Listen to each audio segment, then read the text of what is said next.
সময় মতো নিশ্চয় যান প্রকল্পের গাড়ি না পেয়ে হাসপাতালে ক্যাম্পাসেই বিক্ষোভে ফেটে পড়লেন রোগীর পরিবার পরিজনেরা। এদিন ভোর রাত পর্যন্ত চলে বিক্ষোভ। অবশেষে হাসপাতাল কর্তৃপক্ষের হস্তক্ষেপে 6টা নাগাদ নিশ্চয়ই যান প্রকল্পের গাড়ি পান এক রতি শিশুর পরিবার। ওই শিশুকে আশঙ্কাজনক অবস্থায় এদিন সকাল 8টা নাগাদ মালদা মেডিকেল কলেজ হাসপাতালের আইসিইউ বিভাগে ভর্তি করানো হয়েছে। মেডিকেল কলেজ সূত্রে জানা গিয়েছে ওই একরতি শিশুর নাম নুরাজ আলী, 5 মাস বয়স, বাড়ি রায়গঞ্জ থানার গৌরী গ্রাম পঞ্চায়েতের বিশাখার গ্রামে। গতকাল বিকেলে প্রবল জ্বর ও শ্বাসকষ্ট একাধিক উপসর্গ নিয়ে রায়গঞ্জ মেডিকেল কলেজ হাসপাতালের শিশু বিভাগে ভর্তি করে রোগীর পরিবার পরিজনেরা তাকে। যত সময় যায় ততই ওই রোগীর অবস্থা ক্রমশ অবনতি হতে থাকে। একাধিক পরীক্ষা নিরীক্ষা করে তড়িঘড়ি ওই শিশুকে পিকু ওয়ার্ল্ডে সিসিইউ বিভাগে ভেন্টিলেশনে রাখা হয়। রাত 1টার সময় অন্যত্র মেডিকেল কলেজে ওই মুমূর্ষু শিশুকে রেফার করে শিশু বিভাগের চিকিৎসক। আশঙ্কাজনক এক রতি শিশুকে নিয়ে যাওয়ার জন্য নিশ্চয়ই যান প্রকল্পের অফিসে গেলেও অ্যাম্বুলেন্স পাওয়া যায়নি। এদিকে যত সময় গড়িয়েছে শিশুর অবস্থা ক্রমশই আশঙ্কাজনক হতে শুরু করেছিল। রাত 2টো থেকে ভোর 5টা 30 পর্যন্ত হাসপাতাল ক্যাম্পাসে চলে বিক্ষোভ। খবর যায় হাসপাতালের অ্যাসিস্ট্যান্ট সুপারের কানে।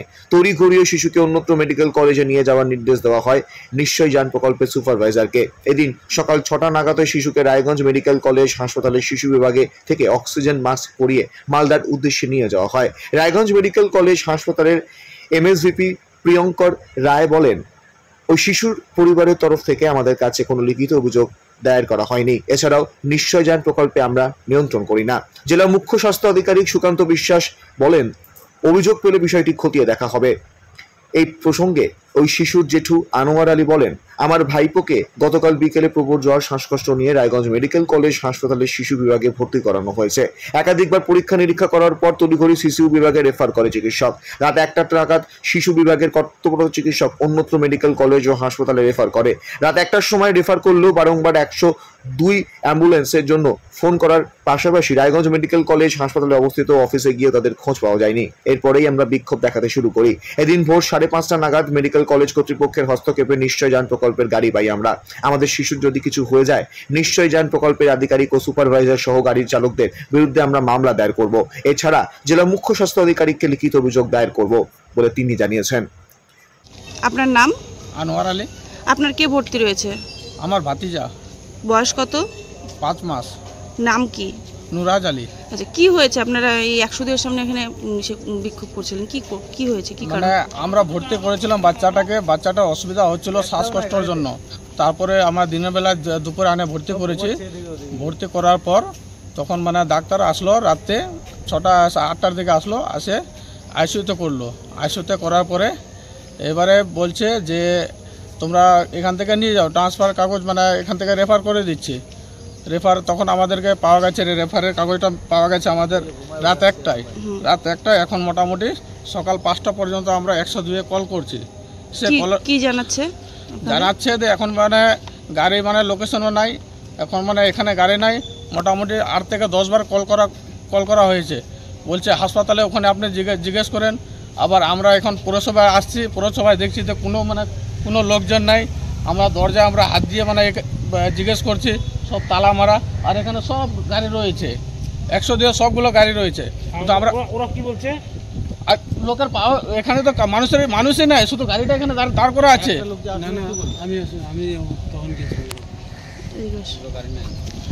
কি বলছে? আমি আসছিলাম এখানে রাত 3:30টার দিকে, 3:30 পৌনে 4টার দিকে।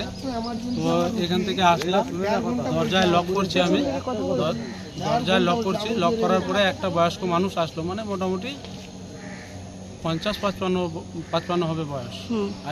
ऐसे बोलছে हिंदी থেকে আমাকে যে यहाँ पे कोई 102 का गाड़ी नहीं है, आप चला जाइए यहाँ से। আমি বললাম তখন যে এগুলো তাহলে কি?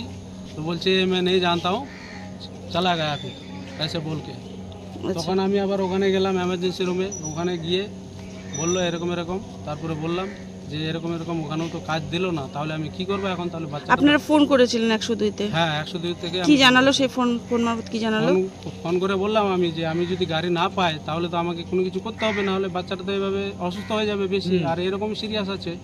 তো ওরা বলছে আপনি যা করার করেন, আমরা এখন গাড়ি দিতে পারছি না, এত দূর থেকে আমরা বুক দিতে পারছি না গাড়ি, রায়গঞ্জ থেকে মালদা, এই বলে ফোন কেটে দিচ্ছি। আপনার নাম? আমার নাম সানাউল্লাহ হোসেন। আচ্ছা, আপনার কে ভর্তি হয়েছে? আমার ওয়াইফ ভর্তি আছে। মানে 102-কে আপনি ফোন করেছিলেন? 102-কে ফোন করলাম, ফোন করার পরে গাড়িটা গেছে। সম্পূর্ণ রাস্তা ভালো আছে, একটু রাস্তা খারাপ আছে। রাত্রি তখন 2টা, আমাকে বলছে তুমি হাত বেডে নিয়ে আসো, মানে আমার বাড়ি ওখান থেকে 1 কিলোমিটার দূরে, ওখান থেকে আমাকে নিয়ে আসতে বলছে হাত বেডে করে। আচ্ছা, আমি বলছি না, আপনাকে যেতে হবে, এইটুকু খারাপ আছে, যদি গাড়িটা কিছু ফাঁসে যায় তাহলে আমার ট্রাক আছে, আমি উঠাই দেবো গাড়িটাকে টানে, তাও যাবে না। তারপরে বলছে গাড়ি ব্যাক করে নেবো। তখন আমি বললাম যে তুমি যদি ব্যাক করে নাও তাহলে আমি মিডিয়াকে ডাকবো, পুলিশকেও ডাকবো, তোমাকে যেতে দেবো না। তারপরে গাড়িটা গেছে। কি বলবেন এই 102 সম্পর্কে? আমি এটাই বলতে চাই মমতা দিকে, এতগুলো যে গাড়ি দিয়ে রাখছে, জনগণ তো সুবিধা পাচ্ছে না। দিদি তো গাড়ি দিয়ে রাখছে, দিদি বলে দিচ্ছে, ভাষণে বলে দিচ্ছে যে আমি এতগুলো গাড়ি দিয়ে রাখছি, কিন্তু লোক তো সুবিধা পাচ্ছে না। এটা যখনই ফোন করে তখনই কেউ পরিষেবা পাচ্ছে না ঠিক মতো। ওই যে এই সামনে একটা ভাই রাত্রি 1টা থেকে, আমার সামনের কথা, রাত্রি 1টা থেকেও এফআইআর হয়ে আছে অ্যাম্বুলেন্সের জন্য, কখনো এমার্জেন্সিতে যাচ্ছে, কখনো আইসিইউতে যাচ্ছে, কখনো 102-এর এখানে আসছে, গাড়ি পাচ্ছে না। এখন সকাল 6টা বাজলো, এখনো পর্যন্ত ওর গাড়িটা হয়নি। তাহলে বাচ্চাটা যদি মরে যায় কে দায়িত্ব নেবে? কে দায়িত্ব নেবে? কি জন্য দিচ্ছে এতগুলো গাড়ি মমতা দিদি? আমি এটাই বলতে চাই, এই পরিষেবাগুলো যেন ঠিকঠাক হয়, মানুষ যেন সুবিধা পায়, যেন গাড়িগুলো যে দিচ্ছে মানুষের সুবিধার জন্য তো করা হয়েছে এগুলা, যেন মানুষ ভালোভাবে সুবিধাটা পায়। একটা নিরীহ লোক কিছুই জানে না, টাউনে আসে হঠাৎ একটা অসুস্থ রোগী নিয়ে, ও তো কিছু বুঝে না কোথায় কি হয়, কিন্তু এরা যে এরকম করে লোকগুলাকে পেরেশান করে, এদিক থেকে ওদিকে, ওদিক থেকে ওদিকে, কেন কাজগুলো হচ্ছে না? এখানে 12-13টা গাড়ি থাকা সত্ত্বেও 1টা থেকে 6টা বেজে গেল, গাড়িটা পায়নি, কেন পায়নি? আমি এটাই বলতে চাই মমতা দিদিকে, এই সুবিধাগুলো যেন ঠিকঠাক চলে। রায়গঞ্জ থেকে বিথিকা পালের রিপোর্ট, কোলিক নিউজ।